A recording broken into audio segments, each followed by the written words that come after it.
നമ്മളിപ്പോൾ ന്യൂട്ടൻ്റെ 3 laws discuss ചെയ്തു, ലോസ് ഓഫ് മോഷൻ. ഇനി അതിൽ ന്യൂട്ടൻ്റെ ഫസ്റ്റ് ലോ പ്രകാരം no force is required to maintain uniform motion.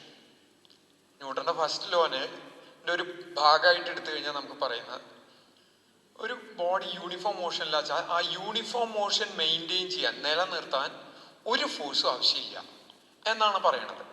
പക്ഷെ ഇവിടെ ഞാനിത് അന്ന് പറയണ്ടായി, ലോസ് ഓഫ് മോഷൻ പറയണ്ടായി, എന്നാലും ഒന്നും കൂടി അത് റിവ്യൂ ചെയ്യാണ്. ഈ ബ്ലോക്ക് ഇത് മൂവ് ചെയ്ത് തുടങ്ങി. മൂവ് ചെയ്യാൻ ഞാൻ ഇതിനെ തള്ളി.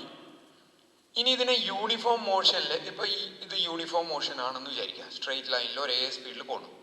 ഞാൻ കൈയെടുത്ത് അത് അപ്പം നിൽക്കുന്നുണ്ട്. കൈയെടുക്കുക എന്ന് പറഞ്ഞാൽ ഞാൻ ഫോഴ്സ് അക്സെപ്റ്റ് ചെയ്യണത് എപ്പോൾ നിർത്തിയോ അത് അപ്പം അവിടെ നിൽക്കുകയാണ് ചെയ്യുന്നത്, പിന്നെ മൂവ് ചെയ്യില്ല. എന്തായിരിക്കും അതിന് കാരണം എന്ന് പറയണ്ടായി. ആ ഫ്രിക്ഷനാണ് അതിനെ നിർത്തുന്നത് എന്ന് പറയണ്ടായി. അപ്പൊ നമ്മൾ അപ്ലൈ ചെയ്യുന്ന ഈ ഫോഴ്സാണ് ആ ഫ്രിക്ഷനെ ക്യാൻസൽ ചെയ്തിട്ട് ഇതിന് യൂണിഫോം മോഷൻ ഉണ്ടാക്കുന്നത്. എപ്പോഴാണ് ഈ യൂണിഫോം മോഷൻ ആവുക? യൂണിഫോം മോഷൻ എപ്പോഴാവുക വെച്ചാൽ ഇതുമ്മ ഞാൻ അപ്ലൈ ചെയ്യുന്ന ഫോഴ്സും ഫ്രിക്ഷന്റെ ഫോഴ്സും രണ്ടിൻ്റെയും മാഗ്നിറ്റ്യൂഡ് സെയിം ആയി കഴിഞ്ഞാൽ this will move with uniform velocity. നേരെ മറിച്ച് ഞാൻ അപ്ലൈ ചെയ്യുന്ന ഫോഴ്സ് ഫ്രിക്ഷനിലും കൂടിക്കഴിഞ്ഞാൽ ഇതിനൊരു ആക്സിലറേഷൻ ഉണ്ടാവുക. ഒരിക്കലും ഫ്രിക്ഷൻ ഫോഴ്സ് ഞാൻ അപ്ലൈ ചെയ്യണതിനേക്കാൾ കൂടിയ. എന്തുകൊണ്ട്? ഞാൻ അപ്ലൈ ചെയ്യുന്ന ഫോഴ്സിനേക്കാൾ ഫ്രിക്ഷൻ കൂടിയ ഞാൻ ഇങ്ങോട്ട് തള്ളിയത് അതിന് ഓപ്പോസിറ്റ് ഡയറക്ഷൻ വരണം. അപ്പൊ ആ ഒരു സാധ്യതയില്ല. 2 സാധ്യതയാണ് ഉള്ളത്. Applied force is just equal to frictional force. Applied force just equal to frictional force എന്ന് പറയുമ്പോൾ പ്രത്യേകം ശ്രദ്ധിക്കണേ. Magnitude of applied force is just equal to magnitude of frictional force എന്നാണ് ഞാൻ ഉദ്ദേശിച്ചത്. അതൊരു സിറ്റുവേഷൻ. പിന്നെ applied force, magnitude of applied force is greater than frictional force. അങ്ങനെ വരുമ്പോൾ അപ്ലൈഡ് ഫോഴ്സിന്റെ മാഗ്നിറ്റ്യൂഡിന്ന് ഫ്രിക്ഷൻ സബ്ട്രാക്ട് ചെയ്ത് കിട്ടുന്നതായിരിക്കും MA, mass times acceleration experienced on the body. ഇങ്ങനെ 2 സിറ്റുവേഷൻ അവിടെ വരാം. അപ്പോ ഇനി ഇതിപ്പോ മൂവ് ചെയ്യുന്ന കേസിലാണ് പറഞ്ഞത്. ഞാൻ ഈ മേശനെ തള്ളുകയാണ്, മേശ നീങ്ങില്ല. തള്ളുമ്പോ മേശയ്ക്ക് അങ്ങടാണ് തള്ളണേ, അങ്ങട് മൂവ് ചെയ്യാനും ടെൻഡൻസി ഉണ്ട്. പക്ഷെ മേശ മൂവ് ചെയ്യുന്നില്ല. എന്തുകൊണ്ടത് മൂവ് ചെയ്യുന്നില്ല? ഫ്രിക്ഷൻ തന്നെയായിരിക്കും കാരണം ഈ മേശയുടെ ലെഗ്സിന്റെ അടിയിൽ ഞാൻ ചെറിയ വീലുകൾ കണക്ട് ചെയ്തിട്ട് നിൽക്കാം. തീരെ ഫ്രിക്ഷൻ ഇല്ലാത്ത വീലുകളാണ്. വെറുതെ ചെറുതായിട്ടൊന്ന് തള്ളുമ്പോഴേക്കും അത് നീങ്ങണതാണ്. നമുക്കറിയാം, നിരക്കണേനേക്കാൾ ഫ്രിക്ഷൻ കുറവ് മതി. ഉരുളാൻ എളുപ്പമാണ്, നിരങ്ങൽ എളുപ്പമല്ല. തൽക്കാലം ഞാൻ അങ്ങനെ പറഞ്ഞു നിർത്തണു. അത് പിന്നെ വിസ്തരിക്കാം. ഉരുളുമ്പോൾ ഫ്രിക്ഷൻ കുറവാണെന്ന് നമുക്ക് അനുഭവമുണ്ട്. അതുകൊണ്ടാണല്ലോ ചക്രങ്ങൾ ഉപയോഗിക്കുന്നത്. അതിനെപ്പറ്റി വിസ്തരിച്ച് പിന്നെ പറയാം. അതായത് ഇപ്പൊ ഈ മേശ റെസ്റ്റിലാണ്. തള്ളുമ്പോ ഫോഴ്സ് നല്ല ഫോഴ്സ് കൊടുത്താലേ നീങ്ങുള്ളൂ, അല്ലെങ്കിൽ അത് നീങ്ങില്ല. ഫോഴ്സ് കൊടുത്താൽ ശരിക്കും നീങ്ങേണ്ടതാണ്, നീങ്ങില്ല. കാരണം ആ ഫോഴ്സിനെ ഒപ്പോസ് ചെയ്യുന്ന ഒരു ഫോഴ്സ് ആക്ട് ഉണ്ടാവും നീങ്ങാതിരിക്കണേ.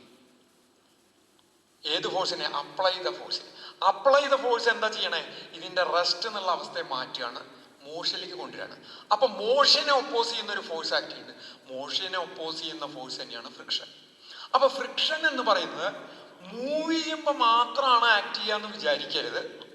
മൂവ് ചെയ്യാൻ ശ്രമിക്കുമ്പോഴോ അല്ലെങ്കിൽ പ്രേരിപ്പിക്കുമ്പോഴോ ഈ ഫോഴ്സ് ആക്ട് ചെയ്യേണ്ടത്.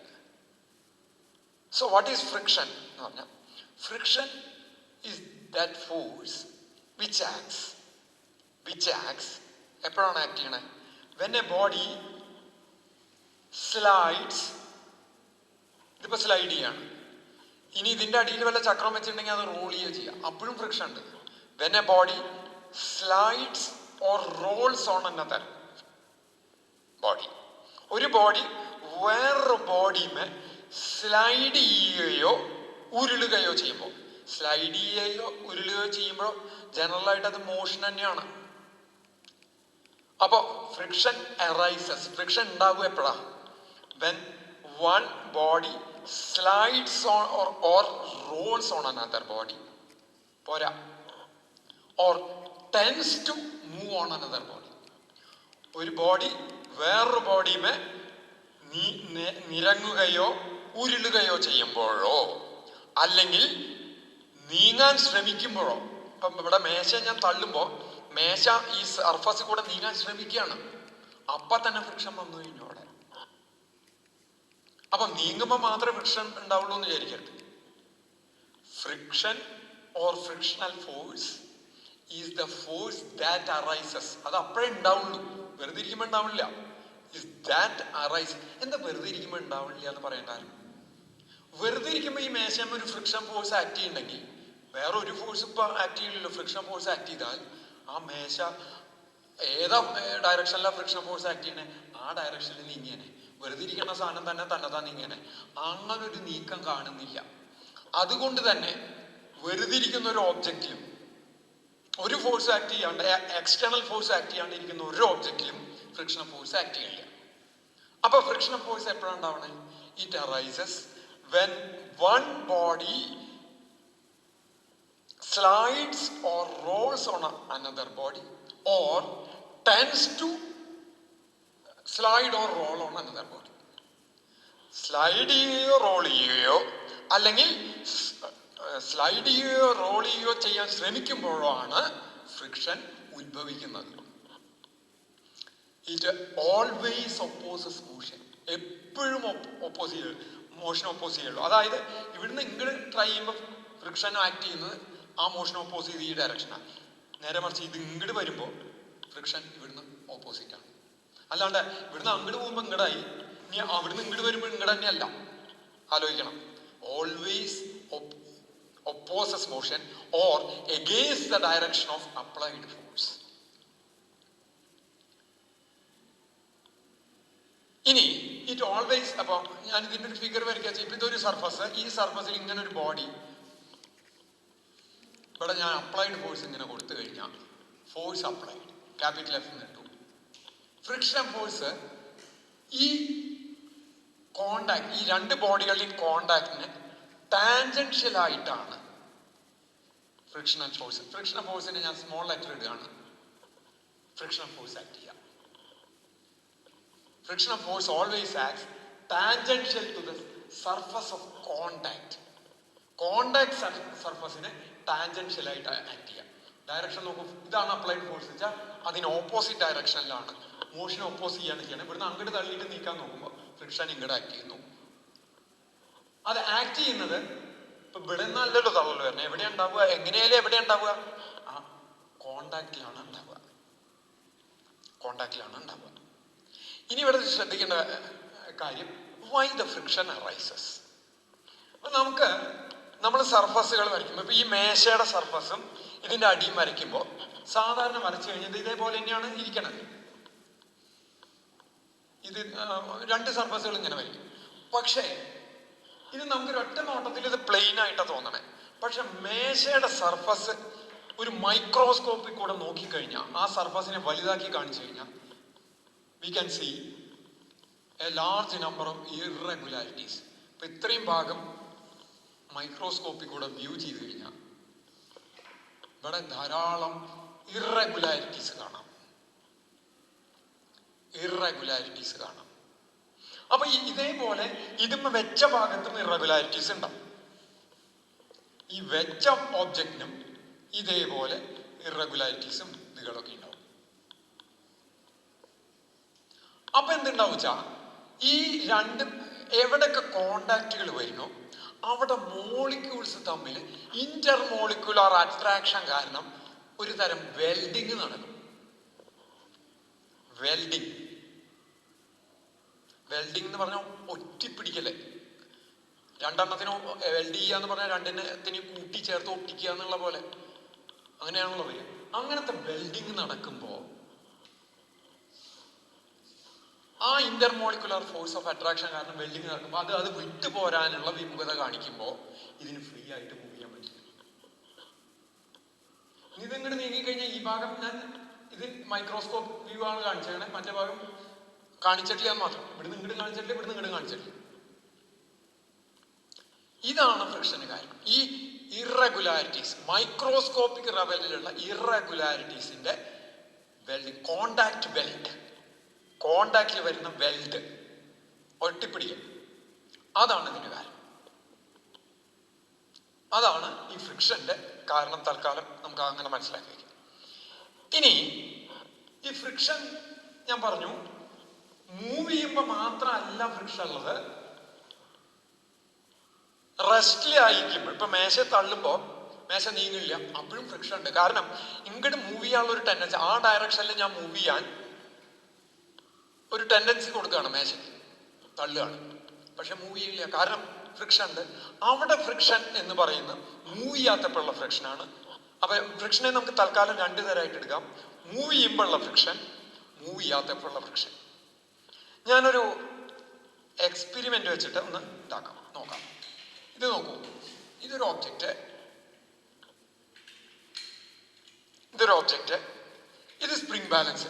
ഇതിന്റെ അറ്റത്ത് ഫോഴ്സ് അപ്ലൈ ചെയ്ത് കഴിഞ്ഞാൽ, എത്ര ഫോഴ്സ് അപ്ലൈ ചെയ്തു ഞാൻ കഴിഞ്ഞ ക്ലാസ്സിൽ പറയുണ്ടായി, അത് നമുക്ക് ഇവിടുന്ന് റീഡ് ചെയ്യാം എന്ന് പറഞ്ഞു.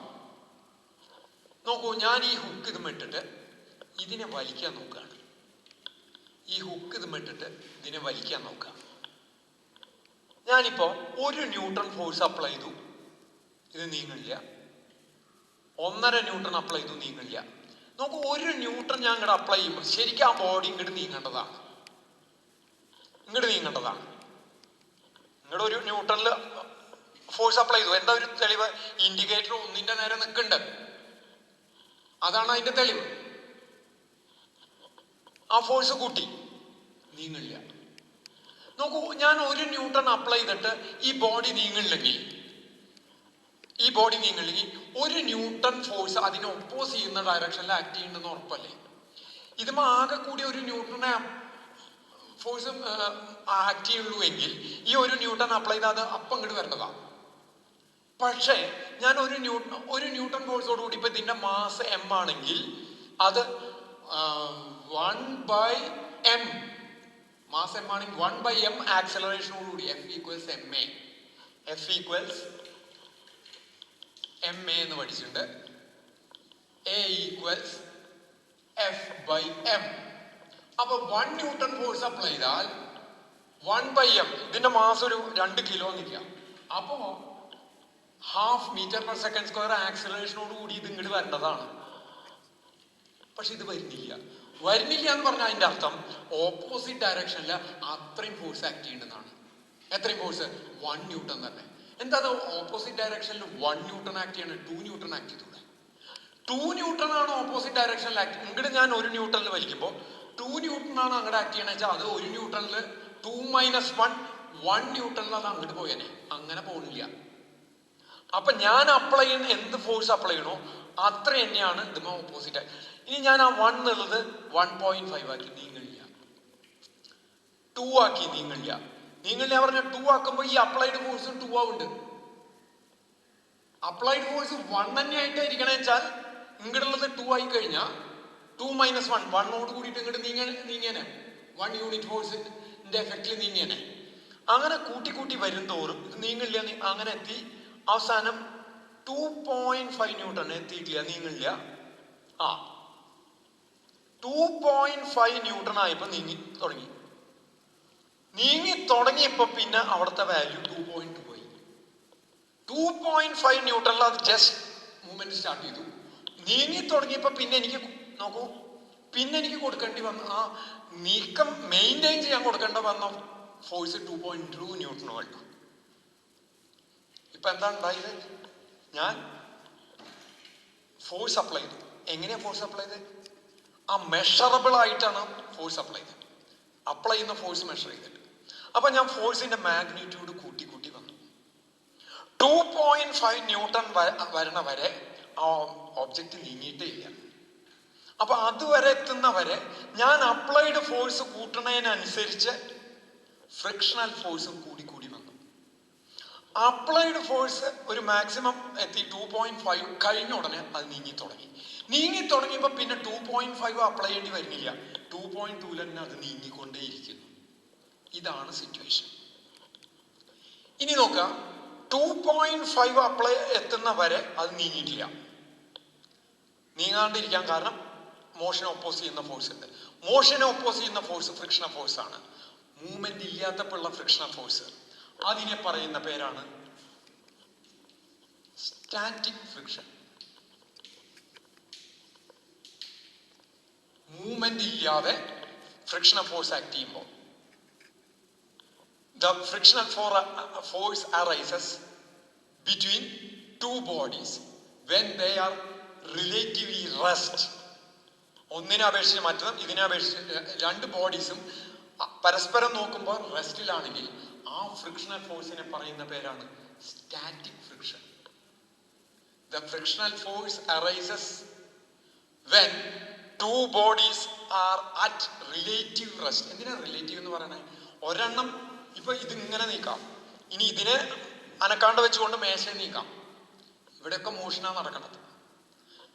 എങ്ങനെ നോക്കിയാലും ഇതിനെ നോക്കുമ്പോൾ ഇതും നീങ്ങുന്നില്ലെങ്കിൽ റിലേറ്റീവ്ലി റെസ്റ്റ് എന്ന് പറയാം. റിലേറ്റീവ്ലി റെസ്റ്റ് ആവുമ്പോൾ അതിനിടയ്ക്ക് ആക്ട് ചെയ്യുന്ന when there is no motion, ആ നേരത്തുള്ള ഫ്രിക്ഷനെയാണ് സ്റ്റാറ്റിക്. സ്റ്റാറ്റിക് എന്ന് പറഞ്ഞാൽ നിശ്ചലാവസ്ഥ എന്നാണ് അർത്ഥം. നിശ്ചലാവസ്ഥയിലുള്ള ഫ്രിക്ഷൻ, അതായത് അവിടെ മോഷൻ ഇല്ല, റിലേറ്റീവ് റെസ്റ്റ്. ആ രണ്ട് സർഫസുകൾക്ക് ഇടയ്ക്ക് ഫ്രിക്ഷൻ എക്സ്പീരിയൻസ് ചെയ്യുക, അനുഭവപ്പെടുന്ന സർഫസുകൾക്ക് ഇടയ്ക്ക്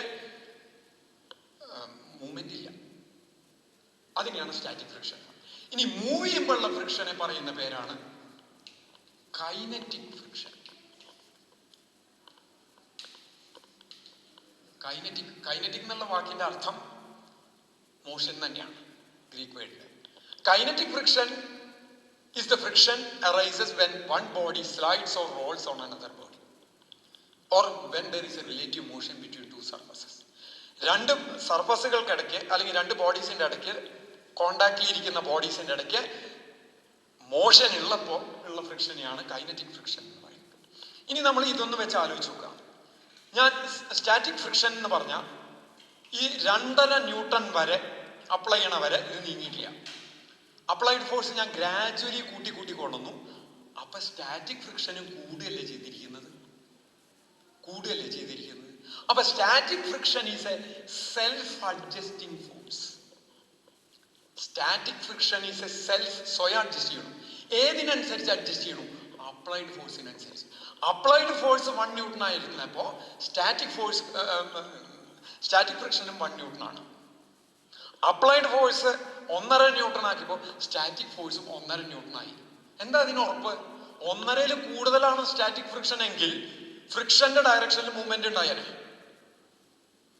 ഇനി അപ്ലൈഡ് ഫോഴ്സ് ആണ് കൂടുതലെങ്കിൽ 1.5 അപ്ലൈഡ്, സ്റ്റാറ്റിക് ഫ്രിക്ഷൻ അതിൽ കുറവായിരുന്നുവെങ്കിൽ ബോഡി ഞാൻ വലിച്ച വഴിക്ക് ഇങ്ങോട്ട് വന്നേനെ, വരുന്നില്ല. അതുകൊണ്ട് തന്നെ മൂവ്മെന്റ് നടക്കുന്നവരെ എത്ര ഫോഴ്സ് അപ്ലൈ ചെയ്യണോ അതിനനുസരിച്ച് സ്റ്റാറ്റിക് ഫ്രിക്ഷൻ മാറിക്കൊണ്ടിരിക്കുന്നു. എത്ര ഫോഴ്സ് കൂട്ടിയോ അത്രയും സ്റ്റാറ്റിക് ഫ്രിക്ഷൻ കൂടും, കുറച്ചാൽ സ്റ്റാറ്റിക് ഫ്രിക്ഷൻ കുറയും. ഏതുവരെ? 2.5 ന്യൂട്ടൺ വരെ. അത് കഴിഞ്ഞ 2.5 ഈ കേസിൽ കേട്ടോ, ഓരോ കേസിൽ അത് മാറി വരാം. അത് കഴിഞ്ഞ് 2.5 അതാണ് മാക്സിമം സ്റ്റാറ്റിക് ഫ്രിക്ഷൻ ഈ കേസിൽ. അത് കഴിഞ്ഞപ്പോൾ ബോഡി പുറപ്പെട്ടു. Maximum static friction between two surfaces is called another name limiting friction. വാക്കിന്റെ അർത്ഥം ആലോചിക്കുക. ലിമിറ്റിംഗ് എന്ന് പറഞ്ഞാൽ പരിധി. ലിമിറ്റിംഗ് ഫ്രിക്ഷൻ കഴിഞ്ഞാൽ പിന്നെ കൈനറ്റിക് ഫ്രിക്ഷനാണ്, മൂവ് ചെയ്ത് തുടങ്ങി. ലിമിറ്റിംഗ് ഫ്രിക്ഷന് മുമ്പ് സ്റ്റാറ്റിക് ഫ്രിക്ഷനാണ്, മൂവ്മെന്റ് ഇല്ല. അപ്പൊ maximum static friction is called limiting friction. Very important point. Maximum static friction is called limiting friction. ഇപ്പൊ ഇവിടെ വരുമ്പോൾ ഒരു കാര്യം കൂടി നോക്കാനുള്ളത്, 2.5 ന്യൂട്ടൺ ഫോഴ്സ് അപ്ലൈ ചെയ്തപ്പോഴാണ്, അതാണ് മാക്സിമം സ്റ്റാറ്റിക് ഫ്രിക്ഷൻ. അതങ്ങോട്ട് കഴിഞ്ഞ ഉടനെ ഇത് പുറപ്പെട്ടു. പിന്നെ 2.2 ആ 2.5 കുറവിലാണ് പിന്നെ ഫ്രിക്ഷൻ. അതായത് ആ പിന്നെ മൂവ്മെന്റ് തുടങ്ങിയപ്പോഴുള്ള ഫ്രിക്ഷനെ പിന്നെ നമ്മൾ കൈനറ്റിക് ഫ്രിക്ഷൻ എന്നാ പറയാ. അപ്പൊ ഇവിടെ കൈനറ്റിക് ഫ്രിക്ഷൻ 2.2 ആണ്. That kinetic friction is always less than maximum static friction or limiting friction. ഇതിന് വേറൊരു എക്സാമ്പിൾ നമുക്ക് പറയാം. ഇപ്പൊ ഈ കാറുകൾ, ഒരു ഹൊറിസോണ്ടൽ റോഡിൽ കിടക്കുന്ന ഒരു കാറ് കീ ഉപയോഗിച്ച് സ്റ്റാർട്ട് ചെയ്യുമ്പോൾ സെൽഫ് എടുക്കണില്ല എന്ന് പറയും, സ്റ്റാർട്ട് ആവണില്ല, ബാറ്ററി വീക്കാ. അപ്പൊ നമ്മൾ ഉന്തി സ്റ്റാർട്ട് ചെയ്യാൻ നോക്കുക എന്നൊക്കെ. ഉന്തി സ്റ്റാർട്ട് ചെയ്യാൻ നോക്കുമ്പോൾ 4-5 പേര് അങ്ങോട്ട് ഉന്തി തുടങ്ങുമ്പോൾ നല്ല ഫോഴ്സ് കൊടുക്കണം, അത് മൂവിച്ച് തുടങ്ങാൻ. മൂവി തുടങ്ങിക്കഴിഞ്ഞാൽ പിന്നെ അത്ര ഫോഴ്സ് വേണ്ട, അതങ്ങനെ പെട്ടെന്ന് നീങ്ങണതാണ്. എന്താണ് മൂവിച്ച് തുടങ്ങാൻ? അപ്പം മൂവിക്കാൻ തുടങ്ങുന്നതിന് മുമ്പ് നമ്മൾ അപ്ലൈ ചെയ്യുമ്പോൾ ഉള്ള ഫോഴ്സ് മുഴുവൻ അപ്ലൈഡ് ഫോഴ്സിന് ഈക്വലന്റ് ആയിട്ട് സ്റ്റാറ്റിക് ഫ്രിക്ഷൻ വരികയാണ്. ഫ്രിക്ഷന്റെ ആ ഫ്രിക്ഷൻ മൂവ്മെന്റ് ഇല്ലാത്തപ്പോഴുള്ള friction static friction.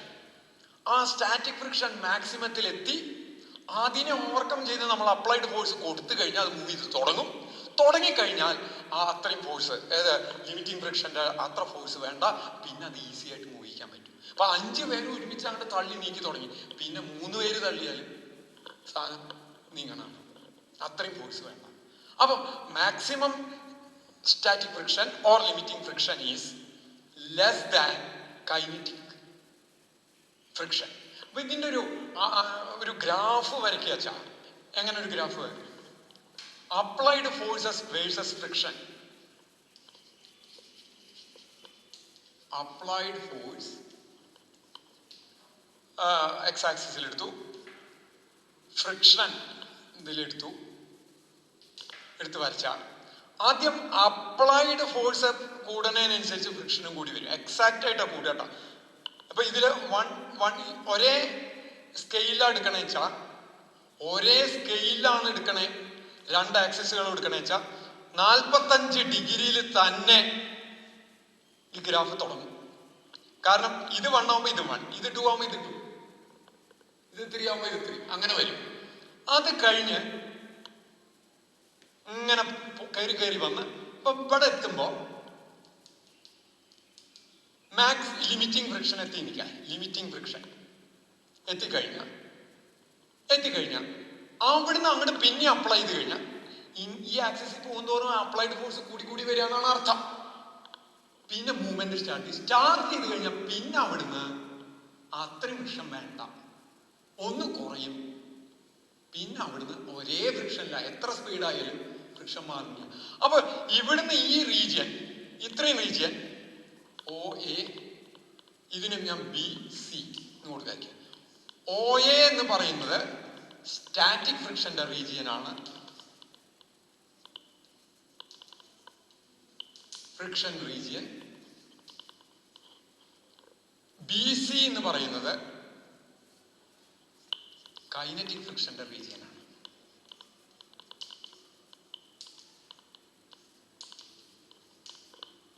Kinetic friction region in the graph.